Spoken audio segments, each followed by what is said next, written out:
I'm Chris Evans, Managing Director of Oxford Limited. We are a wholly owned subsidiary of the University of Oxford, so we act on behalf of the university. My first slides are going to introduce my company. We've existed since 1991, and Oxford University really woke up to some of the key challenges facing them as a brand really quite late. I think Marty put it best when you can say that there are many different objectives to a licensing program. Very high up our list is going to be brand protection. The name and fame of the University of Oxford is very tempting for somebody to produce a t-shirt or a booklet or a notebook and try and sell it somewhere in the world. In order to ensure that we control that, we stop others from doing it, we have to demonstrate use in those categories, in those territories around the world, which makes for our requirement for a global brand licensing program. We also run a retail store in Oxford, which we've done since 1994, and we've really been focusing on brand licensing as a method of revenue earning and brand protection for the last 9 or 10 years. We currently operate in 7 key territories around the world, and we are continuing to grow very fast. We also not only protect the brand of the university, but conduct all of the trademark registrations and prosecutions in the commercial classes of the university's name. So, moving forward. This is a picture of the University of Oxford shop when it arrives on the screen. Just to give you a sense of what it looks like in England. And increasingly, of course, online is an important factor. And the next slide will show you our website, which is now selling around the world to customers, both old members of the university, alumni of the university, but also general public, and is growing incredibly fast. So what is the recipe for successful licensing? My predecessors on the stage have talked about this in various ways, and I think I'm going to give my own assessment of it. Awareness is a key factor, obviously. If nobody recognizes your name, then you can't even start thinking about launching a licensing program. But that is not enough, because what Marty was talking about, emotion, is really key to the success of a brand licensing program. I've called it values, and the things that associate with a brand are its values. In the case of Oxford, I can talk to you about the quality, the excellence, the aspiration associated with the University of Oxford, and how we can translate that into consumer product. You need to ensure that not only is that value delivered in the proposition to a consumer, but also in the product that is then developed. So if you can be consistent through that entire process, you're going to create the recipe for success. Your name is important. Your visual mark is just as important. You know, a face or a logo. Royal Enfield is a great example that encapsulates your brand, your promise, the emotion is a really important part of licensing. It's the property, it's the legal entity that is licensed. But there's also got to be a sense of relevance. Now, I would argue that IBM has great awareness around the world. Who hasn't heard of IBM? It's got great values. It's one of the leading technology innovators of the 20th century. It's got a logo that everybody will recognize, but how many people do you think would buy a box of cornflakes with the IBM logo on it? There's no relevance to cornflakes and IBM. So in that sense, you have to be very clear, very thoughtful about what categories, what products you're going to seek to license. And more than anything else, I'd say, willingness. Willingness on the part of the IP owner, the property owner, to work with licensees, to understand their markets, because I'm not an expert in apparel, I'm not an expert in educational toys, but my company works in those areas, and I rely on good partners who can tell me what is the appropriate route to take. So licensees and owners work together as a partnership in successful licensing, and that's very, very important. So what's the best practice? You need to start not with a well-known logo or a good idea, but with some sound thinking, some strategy, some objectives. And one of the key parts of that is to think about the categories that you're going to seek to license into. As a licensor, as a brand owner, you need to think about that relevance. You need to think about what the consumer will think when they see your product with your brand on it on the consumer's on the retailer's shelf. For me, and for accepted practice in the licensing industry, if you are going to be a serious licensor, you need to document what it is that you're offering, what you're selling to licensees. And the way to do that is a style guide. Now, that is not a series of pages showing how the logo should be used, which shape it should be, which it shouldn't be, which colors. That's something else entirely. That's a creative guide. A style guide brings together all of the aspects that I've talked to you about already, about your awareness, the key factors about where your brand has been, how it's been perceived, its awareness, any research that you can bring to it. You can talk about its values. You can talk about what makes your brand special, unique, different. What is it that your licensee is going to buy into to purchase the license from you? And it becomes the touchstone of your licensing program. If you put the thought and the effort into creating a style guide based on sound strategy, it will guide you as your licensing program develops and builds over time. And you can always go back to it and talk and review it in terms of this new opportunity that I've just been presented with. How does that fit with my strategy? Where in my style guide, where in my thinking is fresh fruit as a licensed category? You've got to be very clear. And licensing is a business of partnership. It's about working together with people who look the same way as you. The first step that you need to take, I would recommend, especially if you're going to be working in territories that are foreign to you, outside of your domestic market, is finding a right agent. Both my predecessors have talked about the role of an agent, and it's vital. They have the local knowledge on the ground. They have the understanding of the market and the market conditions, and they can help interpret your strategy for the local territory. And more than anything else, make sure that everybody is singing off the same song sheet. Make sure everybody understands what you're trying to achieve and that they agree that their business can support that objective. If you work together, you're going to be successful. So an agent is, as I've said, very, very important. We work with a variety of agents. I don't have one global agent, because how could you possibly expect any one company to be an expert in India, in China, in Korea, in Brazil, in North America? Those markets are so dramatically different. The cultures are different. The consumer taste and profile is different. So you need a local expert on the ground. And, in each of those markets, distribution channels vary quite significantly. I've become something of an expert on the differences in distribution. And you need an expert to guide you. So essentially, with consumer insight comes good strategy, and that is really where you're looking to develop. So this is a picture of the front cover of the University of Oxford Style Guide. Just to give you a flavour for it, I'll give you a little bit of a view of the contents as well. The next slide will show you part of the story of Oxford University, which is the colleges that make up the university. And there you'll see a picture of Christ Church Dining Hall, which some of you might recognise as doubling as Hogwarts Dining Hall from the Harry Potter films.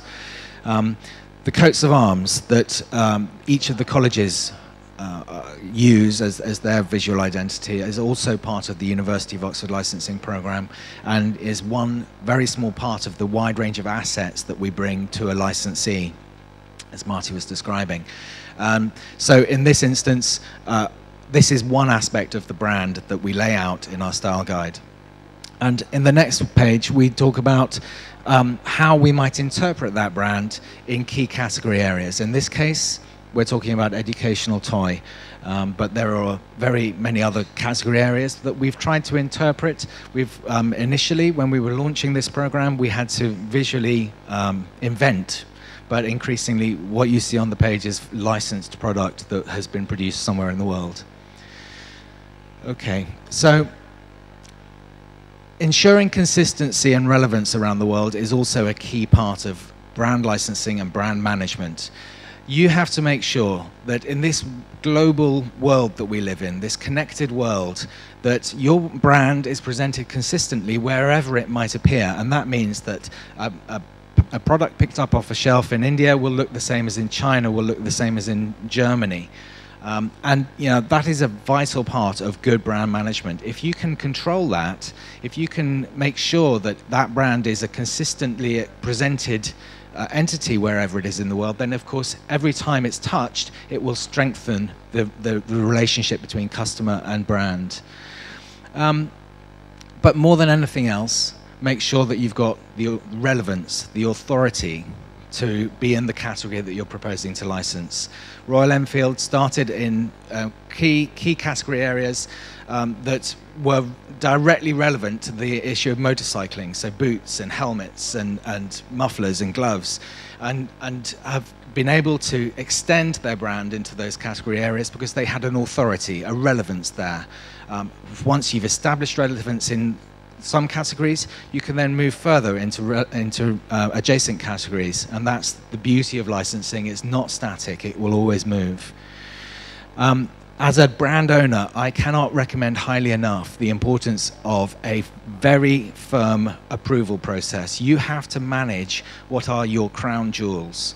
You have to make sure that your licensee is signed up to an agreement that enables you to have full approval and veto of any product at every stage. So at initial design concept, at pre-production and post-production sample stage, but also the marketing, the point of sale, the packaging and the design that goes into promoting that product has all got to be with your control, because it's your brand. You are the brand owner that needs to ensure that it's presented consistently.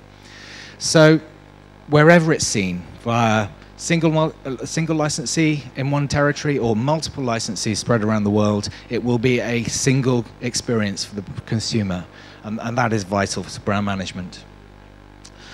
Okay, so as I've described, you have to do a lot of strategy work when you're setting up a licensing program, and you need to think very carefully about where your brand can stretch. What is its authority now? What are the relevant categories to that authority that you can move easily into? And Royal Enfield is that great example. So we're an educational brand, Oxford University. We've existed for nearly 900 years, the oldest English-speaking university in the world.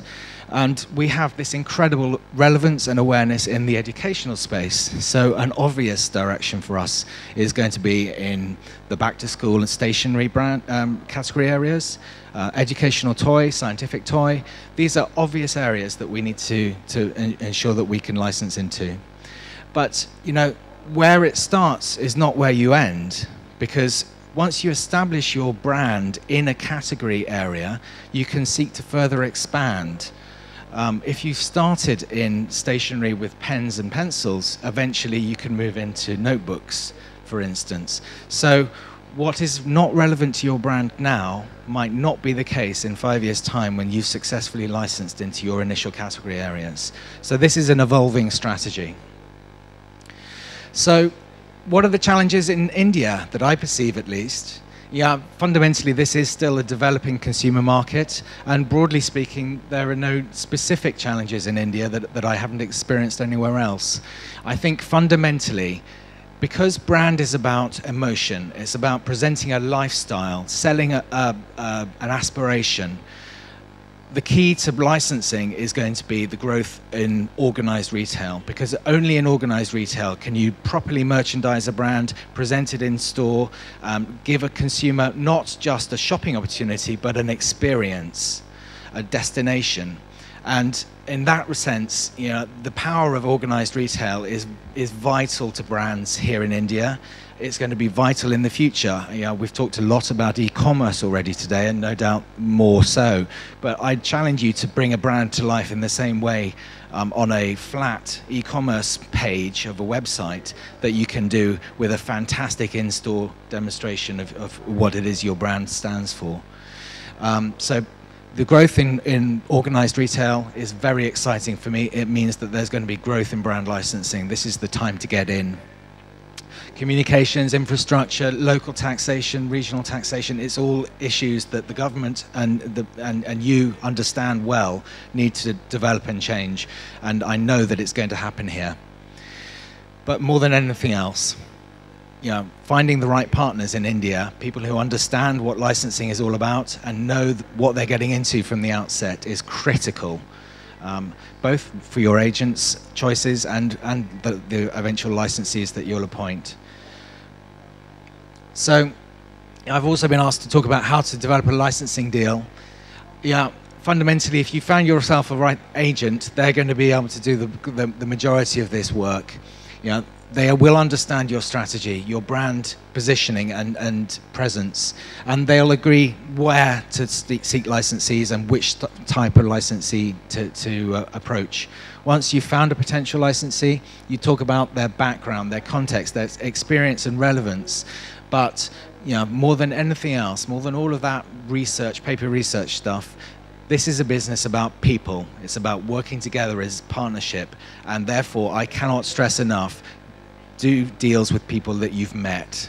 Don't do it over the phone, don't do it via email. Talk to them about why they're interested in your brand, what are their objectives, their strategy that needs your brand to succeed. And you know, when there is common interest, then that is when successful partnerships work. Yeah, Marty's also talked a lot about the role of the lawyer, the attorney in licensing. I can't stress enough, again, lawyers, I'm afraid, are very important. They might be expensive, you might not feel that they're good value for money at the outset, but when something goes wrong and your legal agreement is the thing that rescues your business, you'll be grateful. And you know, business is actually about mutual benefit. There's no point in you being a brand winner if your licensee is going out of business. So make sure that this is mutually beneficial for all of the parties. Minimum guarantee is a very important factor in royalties, but it's not the only factor. You've got to look at your strategy. You've got to think about a long-term commitment to a partner is just as important. So the financial aspects of the deal are obviously important. I've just mentioned MGs. And you know, the role of the minimum guarantee is important to a brand owner. You are giving away your rights. If you license X company to produce apparel for you and you grant them an exclusive license, it means that you're giving up the right to earn money from that category anywhere else.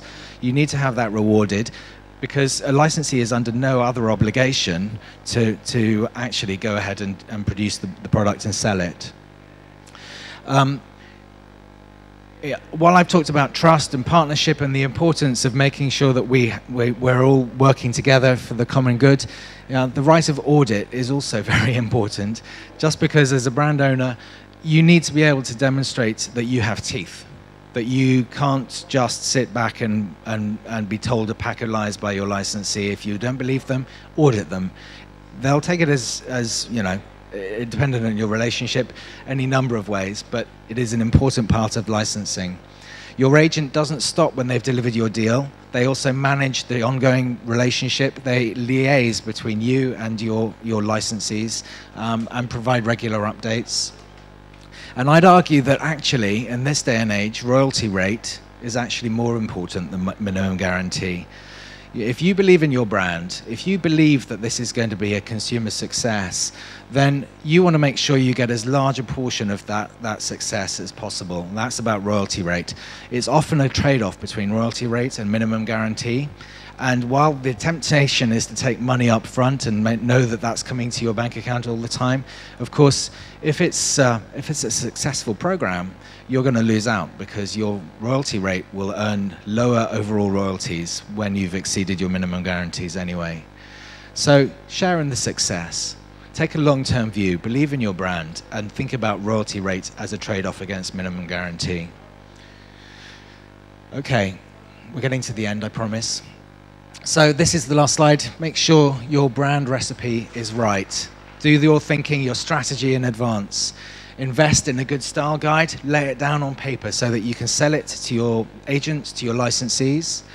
Find the right agent because they will be critical in working with you to develop your program. And be clear on your and your partner's strategy. Make sure those two align.